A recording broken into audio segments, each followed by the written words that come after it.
আসসালামু আলাইকুম ওয়া রাহমাতুল্লাহ। প্রিয় দর্শক, ঘটনাটি ন্যায় বিচার ও ইসলামী ভ্রাতৃত্ব হযরত উমর রাদিয়াল্লাহু তাআলার শাসন আমল নিয়ে। একদিন দুজন লোক এক বালককে টেনে ধরে নিয়ে আসলো তার দরবারে। উমর রাদিয়াল্লাহু তাআলা তাদের কাছে জানতে চাইলেন যে ব্যাপার কি, কেন তোমরা একে এভাবে টেনে এনেছো। তারা বলল, এই বালক আমাদের পিতাকে হত্যা করেছে। উমর রাদিয়াল্লাহু তাআলা বালকটিকে বললেন, তুমি কি সত্যিই তাদের পিতাকে হত্যা করেছো? বালকটি বলল, হ্যাঁ, আমি হত্যা করেছি, তবে তা ছিল দুর্ঘটনাবশত। আমার উট তাদের বাগানে ঢুকে পড়েছিল, তা দেখে তাদের পিতা একটি পাথর ছুঁড়ে মারলেন, যা উটের চোখে লাগে। আমি এটি দেখতে পাই যে উটটি খুবই কষ্ট পাচ্ছে, যা দেখে আমি প্রচুর পরিমাণে রাগান্বিত হই এবং একটি পাথর নিয়ে তার দিকেও ছুঁড়ে মারি।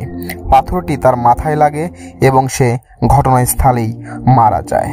উমর রাদিয়াল্লাহু তাআলা তাদের দুই ভাইকে বললেন, তোমরা কি এই বালককে ক্ষমা করবে?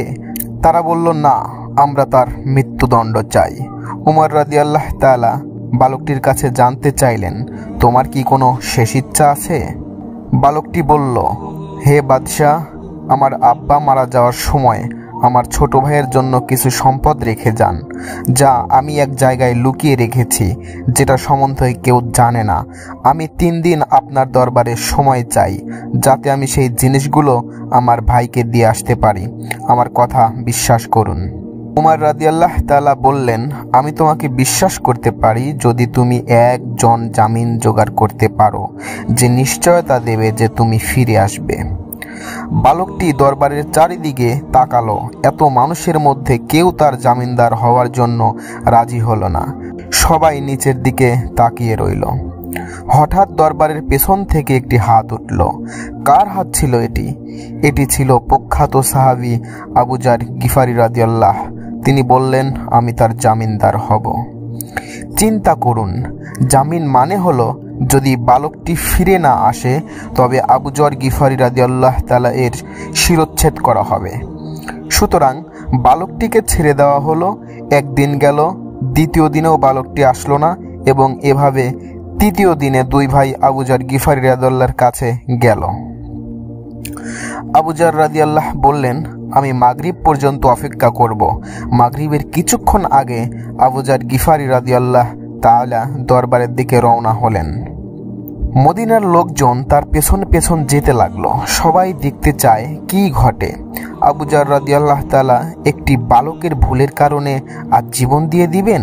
হঠাৎ আজানের কিছুক্ষণ আগে বালকটি দৌড়ে আসলো। লোকেরা সবাই অবাক হলো।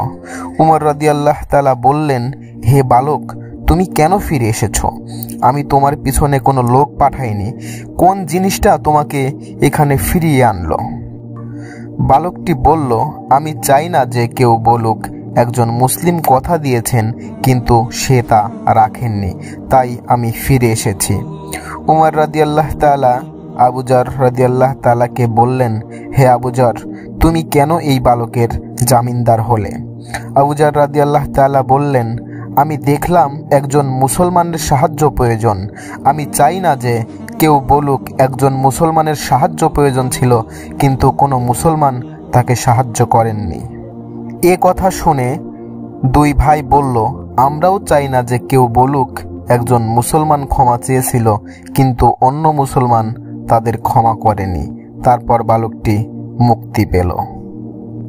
প্রিয় দর্শক, এই ঘটনা থেকে আমরা যেটা শিক্ষা পেলাম, আমাদের প্রত্যেকের উচিত কোনো মুসলমান ভাই ও বোনের উপর বিশ্বাস রাখা, সাহায্য করা, এক পরিবারের মনে করা এবং কথা দিয়ে কথা রাখা। হে আল্লাহ, আমাদের উপরের ঘটনা হতে শিক্ষণীয় দিকগুলো আমাদের রুহুতে কবুল ও ফরমান করে আমল করার তৌফিক দান করো। আমিন।